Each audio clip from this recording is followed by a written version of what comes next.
أعوذ أعوذ بالله بالله من من الشيطان الرجيم بسم الله الرحمن الرحيم الحمد لله رب العالمين والصلاة والسلام على خير خلقه محمد وعلى آله وصحبه أجمعين رب اشرح لي صدري ويسر لي أمري واحلل عقدة من لساني يفقه قولي اللهم أرنا الحق حقا وارزقنا اتباعه وأرنا الباطل باطلا وارزقنا اجتنابه برحمتك يا أرحم الراحمين آمين والحمد لله رب العالمين أما بعد Assalamu alaikum wa rahmatullahi wa barakatuh. Today we're carrying on with the book of Salah and we are now on the two Eid prayers. The subject before this one was the Friday prayer. Who needs to pray it? How to pray it? What are the conditions for praying it? What are the asbab for praying it and whatnot?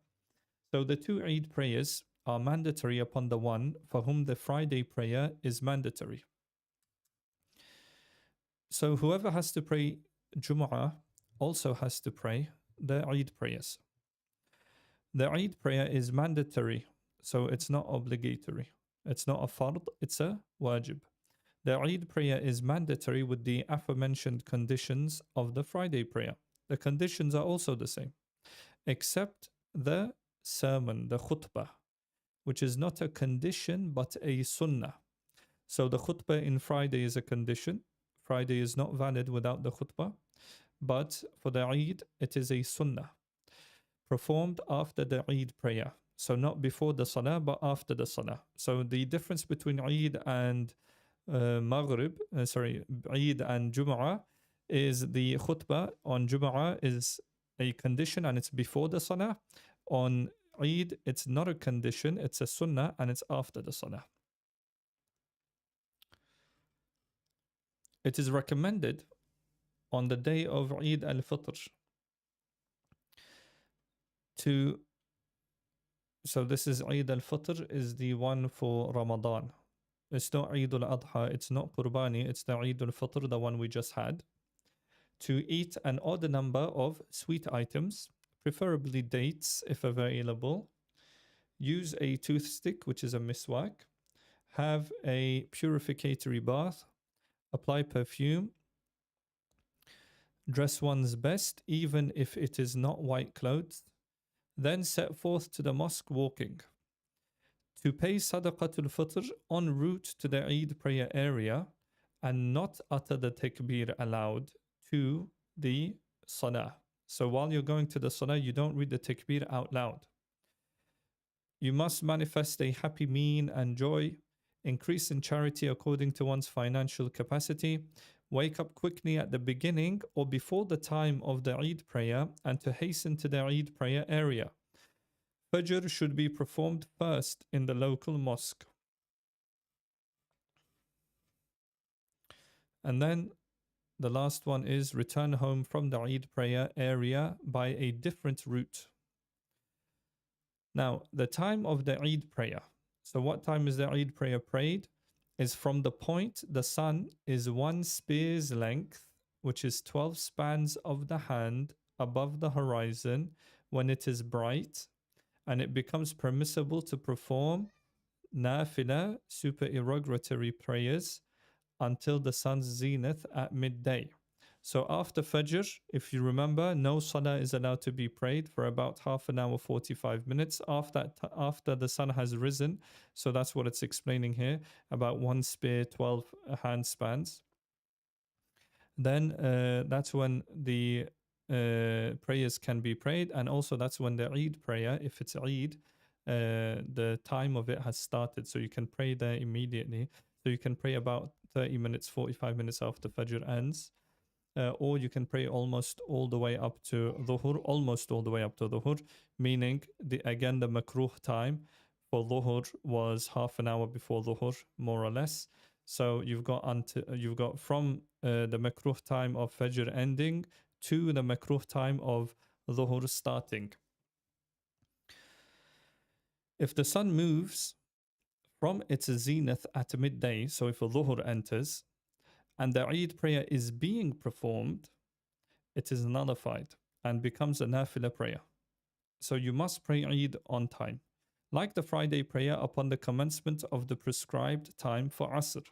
Just like with Jumu'ah, if you're praying Jumu'ah and Asr enters, then your Friday prayer becomes nullified. As opposed to Dhuhr doesn't become nullified.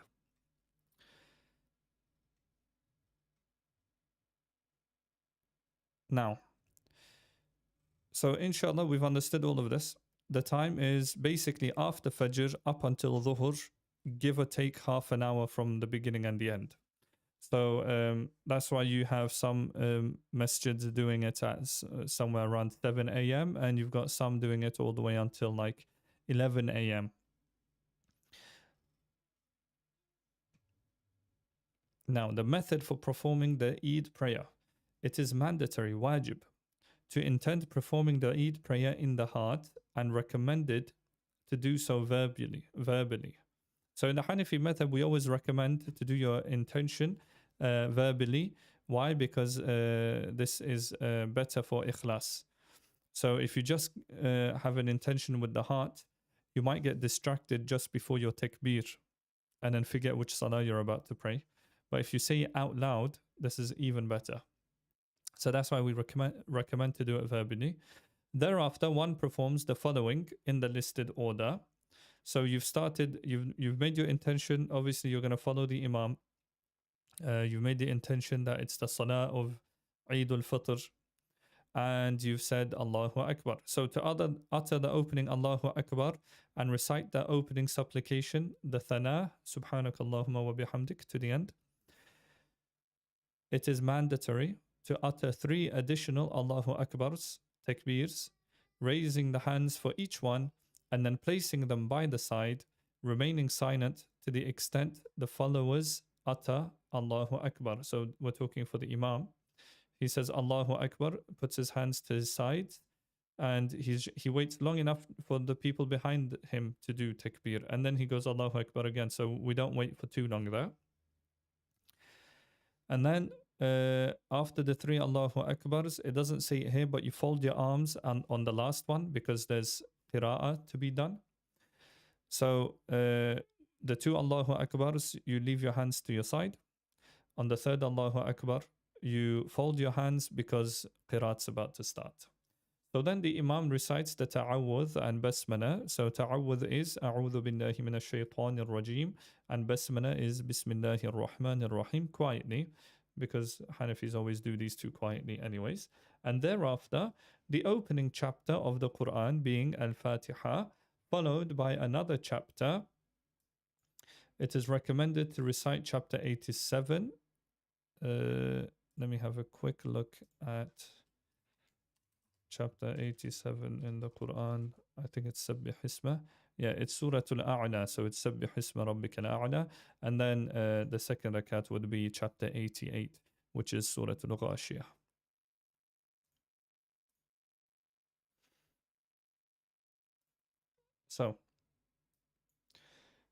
So we've done the opening takbir, and then we've done 3 additional takbirs.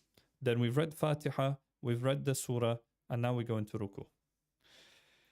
To move into the bowing position, when one stands for the second unit of prayer, so obviously you go do your 2 sajdas also, and then you stand for the second unit of the prayer, one commences with the basmala followed by the Fatiha and then a chapter. So the qiraat comes first this time.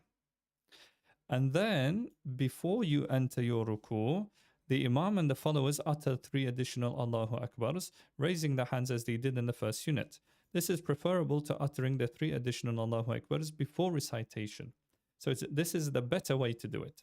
However, if he does so, if you do these 3 extra takbirs in the second rakat before the recitation, so if you do it just as you did the first rakat, the first unit, so if you just basically copy the first unit, it is permissible. But it's better, preferable to do it this way. If a latecomer to the Eid prayer catches the Imam in the standing position, after the Imam has uttered the additional Allahu Akbars, so you've come late to Eid, the Imam's already done the extra takbirs, so you've joined the Imam, what do? The latecomer utters the additional Allahu Akbars immediately after, obviously, the opening Allahu Akbar. So because you've got to start your salah, you start your salah with the Allahu Akbar, and then immediately you do however many takbirs you missed. If it's 3, you do 3. If it's 6, you do 6. Even if the Imam has commenced recitation of the Quran. So normally in Hanafis, if the Imam's reciting Quran, we don't read anything. It's tahrim and makruh, it's wajib basically for us to be quiet. Except for these takbirs. These takbirs you have to do them. If the latecomer has missed a unit of prayer and stands to make it up, he recites the Quran and then utters the 3 additional Allahu Akbars. So if you're in the unit, so you can only do a maximum of 3 this way, basically. If you're in the unit and that unit's takbirs have been done, you do the takbirs, and then any unit that you've missed, you do the takbirs of those once you're making up the unit. So basically, worst case scenario would be you reach the salah at the last sitting.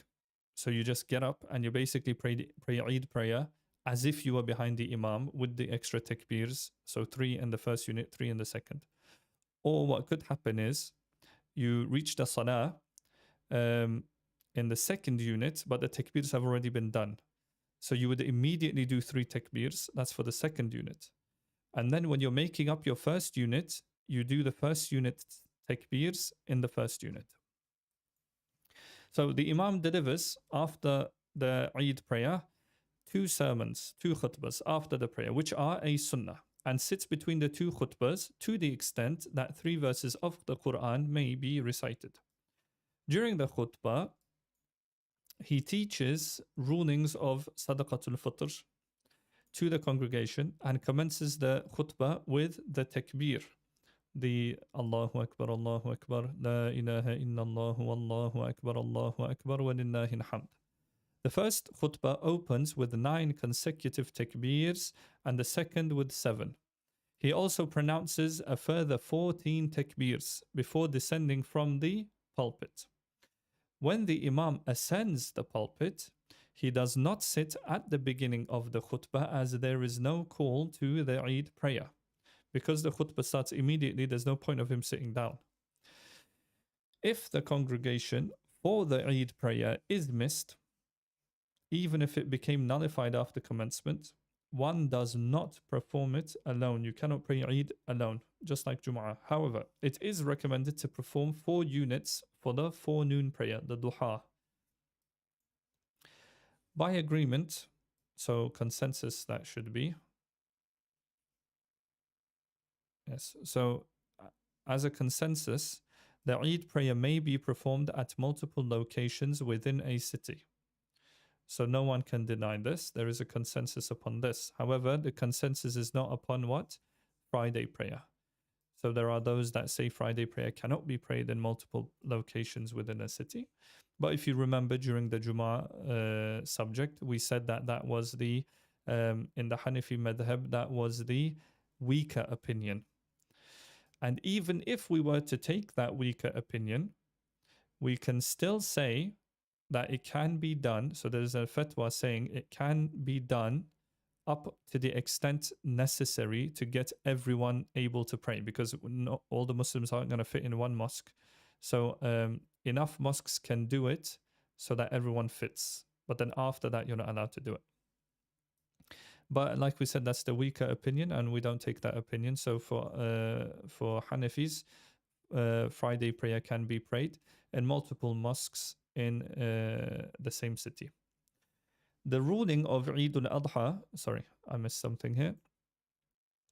The Eid al-Fitr prayer may only be delayed until the sun's zenith at midday on the following day, when there is a valid legal excuse. So you can pray it the next day only if there's a valid legal excuse.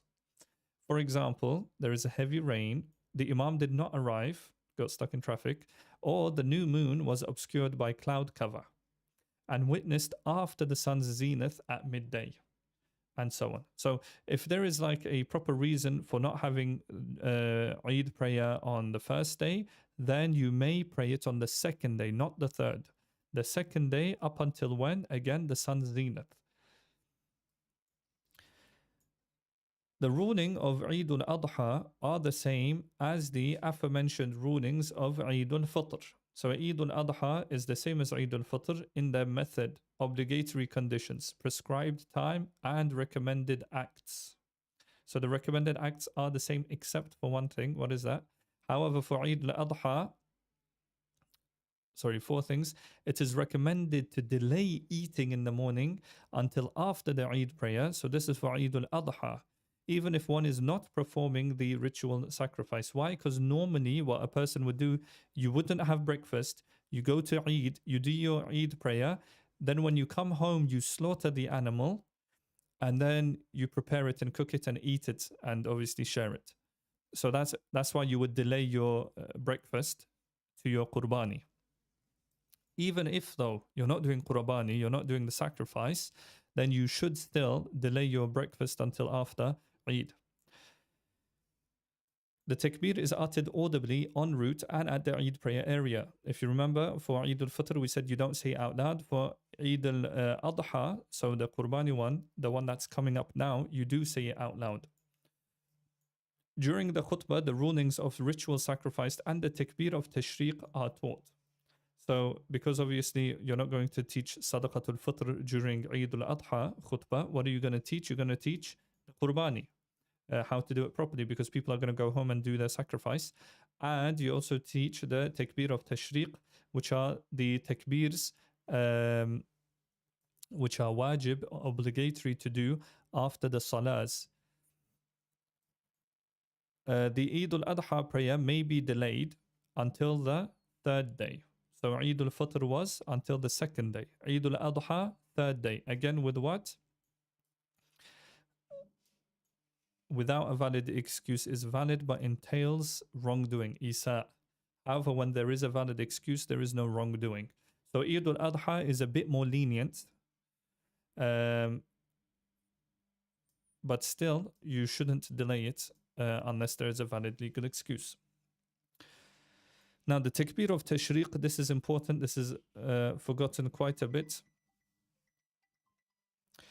This is forgotten quite a bit during the Eid al-Adha festivities and whatnot. It is mandatory to utter the takbir of tashriq once, not three times, yes, immediately after every obligatory prayer, fard prayer, from Fajr on the day of Arafah, so before Eid al-Adha, so the 9th of Dhul Hijjah, until Asr on the 5th day from the day of Arafah, right? The 13th of Dhul Hijjah. Okay, so this includes Eid al-Adha. It is mandatory upon everyone who performs the obligatory prayer, even if it is performed alone, upon the traveler must do it too, the village dweller, and a female. There is no impropriety in uttering the takbir of tashriq after the two Eid prayers. Okay, so you can do the takbir of tashriq after the two Eid prayers, that's fine. But what you must do is after the obligatory prayers, you must say it at least once. And everybody basically has to do this. It doesn't matter if you're a traveler, if you're a female. Everyone has to say the takbir of tashriq at least once. Now, you need to do it immediately after the obligatory prayer. What does immediately mean? That means without doing anything that prevents one from building upon the prayer. For example, eating, drinking, leaving the mosque, deliberately or forgetfully talking, deliberately nullifying ablution, etc. Okay, so if you do any of these, then unfortunately, you know, you've missed your takbir tashriq takbir. But if you just gave salam and you sat quietly and then you remembered to do it, then that's fine. Now, Aini said that uttering the takbir once is mandatory and more than this is meritorious, which is a good thing. The more dhikr, the better. We're going to need every bit of dhikr we can do. Now, the takbir of tashriq is to say, Allahu Akbar, La ilaha illallah, Allahu Akbar, Huwallahu Akbar, Allahu Akbar, walillahi alhamd. So Allahu Akbar, La ilaha illallah, Allahu Akbar, walillahi alhamd. That way. Translates to, obviously, Allah is the greatest, Allah is greatest, there is no God but Allah, and Allah is greatest, and to Him belongs all praise. The takbir is uttered by the follower even if his imam omits it. So even if the imam forgets it, you have to do it. Why? Because it's outside of salah. And the latecomer to the prayer does so after making up the missed units. Why? Because it's outside of salah, so you can't do it in between. So because it's something done outside the salah, you don't have to follow the imam. And if you've missed units, you do the missed units first, and then you do the takbirs. So that was the 2 Eid prayers. Now the funeral prayer. The prayer over the dead is a communal obligation. What does that mean? Fard kifaya, which means if some people perform it, even one person, the obligation falls away from the rest of the people. The rest of the people where? In that city or in that village. The same ruling applies in respect of shrouding the body. That's also fard kifaya. Washing it, fard kifaya, and making general burial preparations, again, fard kifaya. So all of this, so it's not just a salah, which is fard kifaya, it's everything. Shrouding, washing, shrouding, preparing, digging the grave, covering the grave, placing the person in the grave, all of this is fard. So the whole burial procedure is fard kifaya, which means at least one person has to do it. The legal reason, right? So what's the sabab? So what needs to happen for it to become fard upon you, right? For it to become fard. The legal reason for the obligatoriness of the funeral prayer is the presence of the body of a Muslim. And its prescribed time is when the body is present.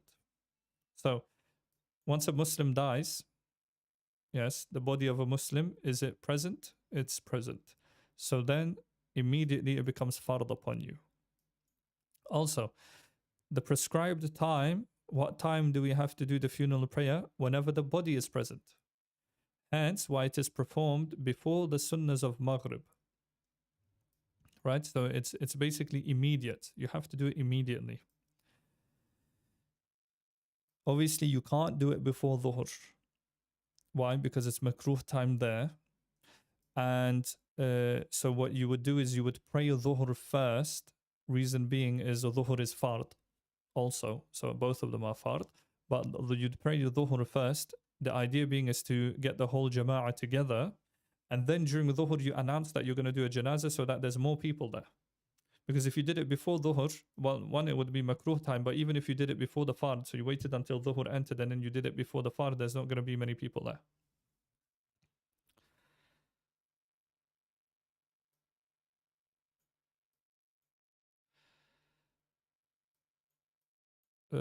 720. That is after the 3 obligatory units of Maghrib. So after the fard, before the sunnahs, you immediately do the janazah. Now, the funeral prayer is nullified by everything that nullifies the ritual prayer, except a woman of desirable age drawing parallel with a man. Why? Because there's no ruku and sajda in this one. It is disliked in the times when the ritual prayer is disliked. So, like we said, whenever it's makruh to pray your ritual prayer, it's also makruh to do the funeral prayer because it's a fard. And if the imam enters a state of ritual impurity, he may appoint a successor to be the imam. The conditions for the obligatoriness of the funeral prayer are the same as for the other prayers, including the ability to perform the prayer, being a sane Muslim adult, free from physical filth, in a state of ritual purity, facing the direction of the Qibla, one's nakedness being covered, plus the additional condition of having knowledge of the death of the deceased. Because if you don't know the person's dead, it can't be fard upon you to pray the salah, to pray the janazah. Now, conditions for the validity of the funeral prayer. Pay attention to this. The deceased person is a Muslim, even if it is via subordination to the mother or father, the country where the body is found, or one's captor, which means we don't need proof that they're Muslim.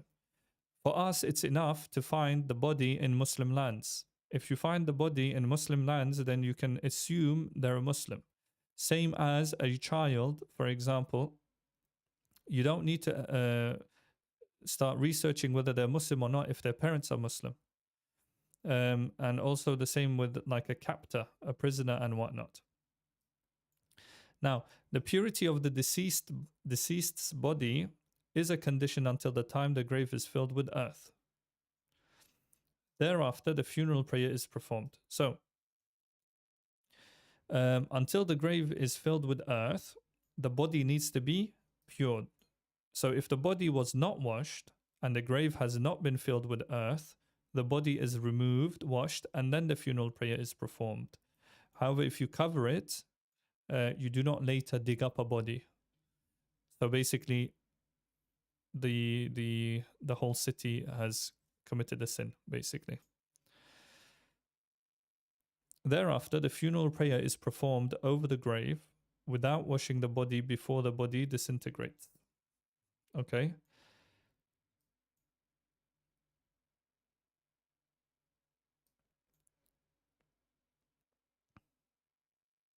Thereafter, the funeral prayer is performed over the grave without washing the body before the body disintegrates. So, what is it saying? This is if the grave has been filled without performing the funeral prayer.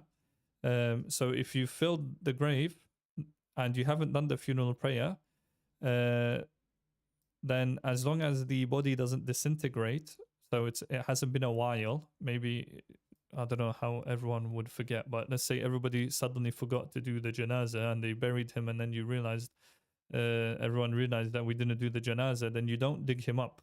That's the important thing we get out of this, is you never dig up the person. You do the janazah as long as the body hasn't disintegrated. Obviously, you're not going to dig him up and check, because like we said, you can't dig him up. So you have to just use like what you know from experience. You could just basically Google it to see when a body disintegrates and see how long it's been. This ruling applies even if the funeral prayer was previously performed without washing the body. So let's say you completely messed up. Neither did you wash the body or do the janazah prayer, and you've buried them. As long as the body doesn't disintegrate, obviously you can't wash the person, but you can do the janazah of them. However, if the grave has not been filled with earth and the body was not washed, it is removed, washed, and then funeral prayer is performed. So as long as you haven't thrown soil over it, as in you haven't filled it. So if you've thrown a bit of soil, that's still fine. You can still take the person out. But we're saying like once the burial's done, it's done. You're unable to remove that body from there. So what is this? The conditions for the validity of the funeral prayer. Okay. So the deceased person needs to be a Muslim. They need to be washed, and the body needs to be free of any filth other than anything internal that has exited the body. This happens quite a bit with deceased people because they've got no control over their muscles. When washing the body, I've only washed one body in my lifetime, but when washing the body, the people washing should gently rub the stomach to make sure anything that's going to come out comes out while washing, and not after you've covered them, because after you've covered them, obviously it's embarrassing for the body. Even though they're passed away, we still treat them with dignity. As for the internal impurities, if they exited before shrouding, the body is rewashed, but not if they exited afterwards. If you've already shrouded the body and then it became soiled, you don't have to redo everything, because sometimes you just can't stop it. Similarly, the purity of the shroud. So the body needs to be clean, we said. The shroud needs to be clean. Purity of the place where the deceased lies. The place where the deceased is lying needs to be pure. So it's as if, right? It's as if the deceased person is praying. Do you understand? The deceased person's body needs to be clean, their clothes, i.e., the shroud, needs to be clean, and the place where the dead person is needs to be clean. So it's as if the dead person's praying the prayer. Covering the nakedness again, covering the nakedness of who? Obviously, the people praying, but what we mean here is the dead body. The presence of the deceased body, or most of it. Now, so you can't do ghaib janaza. I believe that's what they called it, where you're doing the janaza of a person that's not there. So you heard of somebody's death far away, maybe in your home country, and you do the janaza where you are. That doesn't work. The condition is the deceased's body, or most of it, needs to be there. We say most of it because there are some deaths in where the whole body cannot be recovered. The body is placed on the ground in front of the congregation. It is not valid to perform the janazah prayer on the dead who are not present. A body that is being carried on the like of an animal without a valid legal excuse, or a body that is placed behind the person performing the prayer. So you're not allowed to do these three things. You can't pray if the body is not present. You can't pray if the body is, during the prayer, on an animal. So it needs to be in front of the congregation, right? And you cannot pray if it's behind the congregation. The imam is parallel to some part of the body. The imam must be in front of the body, parallel to it, as in facing the body, but it needs to be either the head or the feet, but any part of the body, but he needs to be in front of it. So the body can't be on the left side of the imam, and it can't be on the right side of the imam. It needs to be in front of him. Intention, whereby one intends to pray 4 takbirs for the sake of Allah Most High, supplicating for the deceased. Intention, again, and intention must be done for janazah prayer to be valid. So you need to know that you're praying janazah prayer. So all of these, if you think about it, it's not that hard. The Muslim needs to be washed, shrouded, the janazah prayer done, and then buried.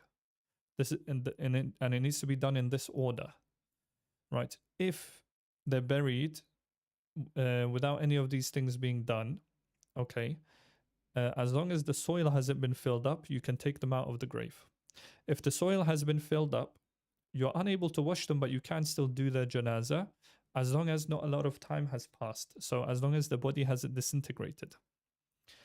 The rest of the stuff is the positioning of the body in front of the imam and the congregation, and everything concerning the body needs to be clean. So the body itself, the shroud, the place the body is, and obviously its nakedness needs to be covered. So there needs to be a shroud on the body. Now, the obligatory integrals of the funeral prayer. What are the fard that you have to do inside of the funeral prayer? So what is the bare minimum we can do? The 4 takbirs. Okay, the first takbir is also an obligatory integral, hence it is not permissible to build another funeral prayer upon it. So you have to give salam, then you have to start a second funeral prayer if there's more than one dead person, right? So there is a difference of opinion concerning whether the first takbir is a condition, given the prayers commence with it, or it is an obligatory integral like the other 3 takbirs, given they take the place of the 4 units in the ritual prayer. So what we say is the first takbir is fard, and the takbirs after that need to be done after that first takbir.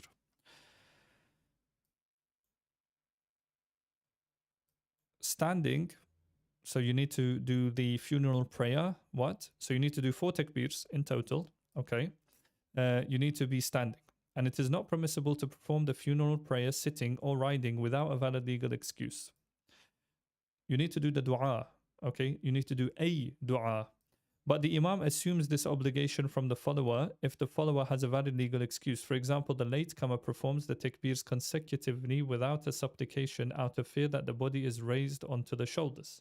Because once the body is raised onto the shoulders, you can't pray the salah anymore in that state.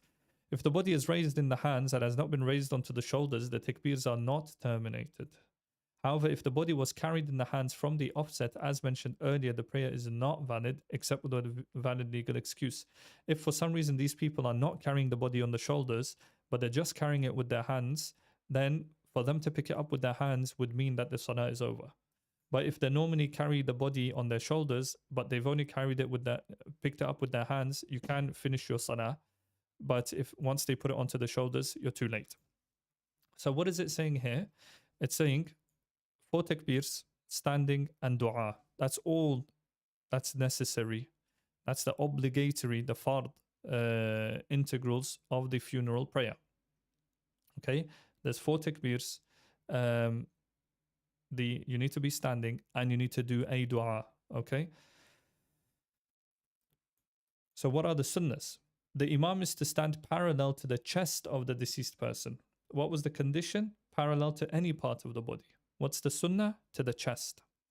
To utter the opening supplication, the thana, Subhanaka Allahumma wa bihamdik, wa tabarak ismuk, wa ta'ala jadduk, wa jalla thana'uk, wa la ilaha ghayruk. For the funeral prayer, you add wa jalla thana'uk after the first takbir. Okay, so once you've done the opening takbir, you do Subhanaka. It is permissible to recite the opening chapter Fatiha with the intention of the opening supplication being Subhanaka. So if you don't know Subhanaka, you can read Alhamdulillahi Rabbil Alameen. After the first takbir, so the first extra takbir, we can say, or the first janaza takbir, you send blessings or salah upon the Prophet sallallahu alaihi wasallam as in the tashahhud. So Allahumma salli ala Muhammad wa ala ali Muhammad kama sallaita ala Ibrahim wa ala ali Ibrahim innaka Hamidum Majid. Allahumma barik to the end. Supplication for the deceased after the third takbir. So after the third takbir, you do dua for the deceased. No formula has been specified for this, except that it be for matters of the next world.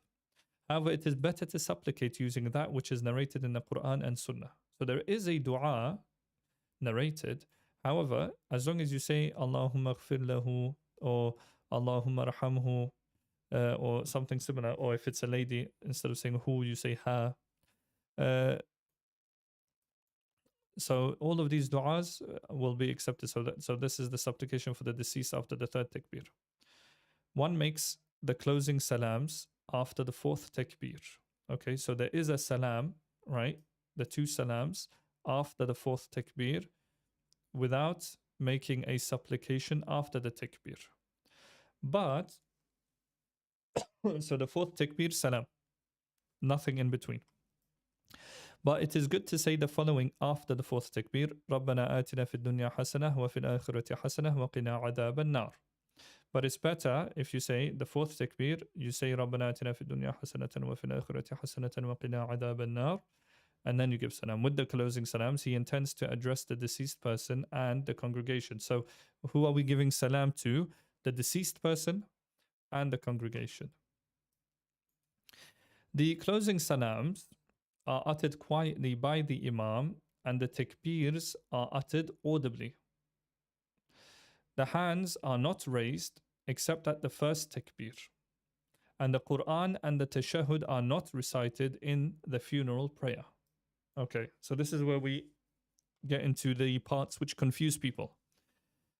The salams are uttered quietly by the imam. So the imam doesn't actually say out loud, Assalamu alaikum wa rahmatullah. Okay?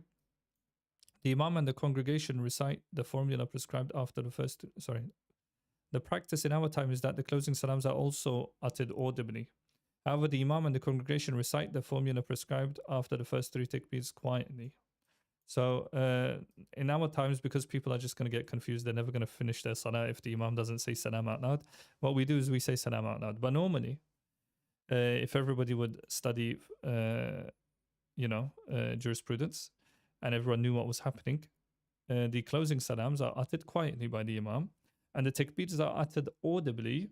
Okay, the hands are not raised except at the first takbir. So the first starting takbir, you say Allahu Akbar, you raise your hands. But after every takbir from that moment on, it's not like Eid prayer. You don't raise your hands. And the Quran and the tashahhud are not recited in the funeral prayer. There's no Quran. There's no tashahhud. What did we say? First takbir, subhanaka. Second takbir, salawat. Third takbir, a dua. Fourth takbir, salam. So there's no Quran. It is optimal to stand in the last row, and it is recommended that there are 3 rows such that if there are 7 people, 1 moves forward to be an imam and 3 stand behind him, followed by 2 and 1. So this is very different to how we do what? A congregational prayer. So it should look like a triangle with an imam in the front, and then 4, 3 and 1. The Prophet ﷺ said, whoever has 3 rows performing the funeral prayer over him is forgiven. Abu Dawud and Tirmidhi narrated this, and Tirmidhi said it is well authenticated Hasan. Accordingly, the scholars opined that even if there are a small number of worshippers, they are divided into 3 rows. Thus, it is understood that the funeral prayer is different to the ritual prayer, where the greatest reward lies in standing in the first row and its numbers are maximized. Okay, so with the funeral prayer, you try to be in the last row. But obviously don't start leaving emptiness in the front row if there's loads of people. If there aren't many people, then you want to make at least 3 safs. If the imam utters 5 takbirs, okay, so you were supposed to do 4, but he did the 5th one, the follower does not emulate him. Rather, he waits and makes the closing salams when the imam does so. So you don't do the 5th takbir, but you still wait for the imam to give salam. In the funeral prayer, one does not ask forgiveness for the child and the insane person who became an adult in a state of insanity. Okay, if it's a child, you don't ask for forgiveness because Allah's never going to punish a child. Same with an insane person, which became an adult in the state of insanity. So he's never had a chance to sin, basically. Rather, one says what? Allahumma ja'alhu lana fartan wa ja'alhu lana ajran wa dhukran wa ja'alhu lana shafi'an wa mushaffa'a. Oh Allah, send him ahead for us as a recompense, a reward, and a treasure, and make him an intercessor for us, and accept his intercession. So basically meaning they're guaranteed paradise. So you're not going to ask Allah to forgive them. You're going to ask what? That Allah makes it so that this person will be able to help you on the day of judgment. So you ask for intercession for that person on your behalf. Maybe I said that wrong. You ask for Allah to grant them intercession to help you out. A latecomer who was not present for a takbir uttered by the imam. So let's say you went to janazah but you were late. So you missed the takbir. A latecomer who was not present for a takbir uttered by the imam waits until the imam utters the next takbir so that he may utter the takbir with him. However, the one who was present for the tahrima, the opening takbir of the imam, but did not commence his prayer, should not wait for the next takbir of the imam. So if you're there and the imam has done the first takbir, you do the first takbir even if you're late. Okay? But if you're not there, you don't start the salah behind the imam. What you do is you wait for the imam to say Allahu Akbar, and then you say Allahu Akbar and you start your salah that way. If the follower arrives after the 4th takbir of the imam, he utters a takbir immediately. And when the imam makes the closing salams, he makes up 3 takbirs. Similarly, someone who was present for the takbirs of the imam but delayed joining the prayer until the imam uttered 4 takbirs joins the prayer before the imam's closing salams. So that it's the same. Whether you weren't there or you were there, for whatever reason, if you haven't started your salah until the 4th takbir, you do takbir immediately before he gives salam.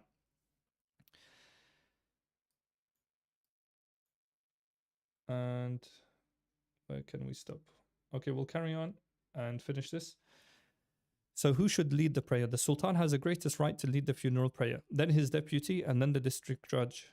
Thereafter, it is recommended for the local imam, if he is more qualified than the guardian, and then the male adult, sane guardian. Okay, so normally, if the Sultan's there, he does it, the deputy, whoever the Sultan picked, and then the district judge. And then it's the local imam if the imam is better or more qualified than the guardian. If the guardian is the same as the imam, so if they're both imams, the guardian should lead. But if it's just the local imam, if the guardian isn't an imam, the local imam should lead the prayer. But obviously, you're not going to get into a fight with the family over it. If he is more qualified than the guardian, and then the male adult sane guardian, okay? So the guardian comes after the imam. Anyone with a right to lead the prayer may permit another to do so. So it's not like makruh or anything. Unless there is someone who is equally qualified as he, such a person may prevent this. So let's say there's two imams and then there's a guardian. If one imam tells the guardian, you can lead the prayer, but the second imam says no, he has that right to say no. Why? Because he's more qualified than the guardian. Unless the guardian, like we said, is also an imam at their level, then the guardian has the right to lead the prayer, and he may prevent others from doing so. If someone needs it, but like we said, don't get into arguments in funerals. If someone wants to lead the prayer, let them lead the prayer. If someone needs the funeral prayer without the permission of the person with the greatest right to lead the funeral prayer, and this person was not a follower in that prayer, he may have the prayer repeated if he wishes. So let's say the guardian is the imam and somebody else led the prayer, and the guardian didn't follow him in that prayer, either on purpose or by accident or whatever. If the guardian wants, because he's also an imam, so he's got the greater right, he can say, I want this funeral done again. So everyone has to do that janazah again. However, someone who previously prayed with other than this person cannot re-perform the prayer with this person. So even though the janazah needs to be done again, it can't be done with the same people. Similarly, one may not perform the funeral prayer after this person has done so. So once the rightful leader does it, no one can do the janazah after that, even if this person prayed alone. So even if the guardian was left alone and he does his janazah, no one can come afterwards and do another janazah. The one who has the greatest right to lead the funeral prayer does so ahead of the one decreed in the deceased's will. So even if the deceased person says, I want this person to lead, whoever has the greatest right will still lead, as the will is nullified. The same applies to a will that a certain person should wash or shroud the body. A certain garment should be used as a shroud, or that the burial is in a certain place. You don't have to follow any of these in a will. I did have a question come to me one time that they wanted to apply makeup to a lady, and they wanted basically like an open casket funeral and everything, and I completely denied everything, and I told them to go find somebody else. So none of this has to be applied, especially if it's against Sharia. It is somewhat disliked to perform the funeral prayer in a mosque used for the congregational prayer. So it's tanzih and makruh. It's better to do. Why? Because it's a dead body. No matter how much you clean it, it's still a dead body. This applies if the deceased body is inside or outside the mosque. Okay. And whether some or all of the congregation is inside the mosque. So even if the body is outside the mosque and the janazah is praying inside the mosque, obviously in front of the dead body, it's still makruh. And there is no valid legal excuse such as heavy rain. Okay, so if there's heavy rain, then you may pray inside the mosque. There's no makruh. Or the guardian, or whoever has the greatest right to lead the funeral prayer, is in spiritual retreat in the mosque. So he's in i'tikaf. So if the guardian is in i'tikaf, you don't make him break his i'tikaf, you bring the body inside. In this case, those other than the guardian may perform the funeral prayer in the mosque following the ruling of the guardian. So everyone can pray in the mosque. It is also disliked to perform the funeral prayer in public pathways and in people's private land. Why? Because you shouldn't be causing other people problems. Now, this is because the right of the public and the private landowner, respectively, is being infringed, right? Because they've also got rights. So we'll end here, inshallah. وآخر دعوانا أن الحمد لله رب العالمين وصلى اللهم على سيدنا محمد وعلى آله وصحبه أجمعين. الفاتحة.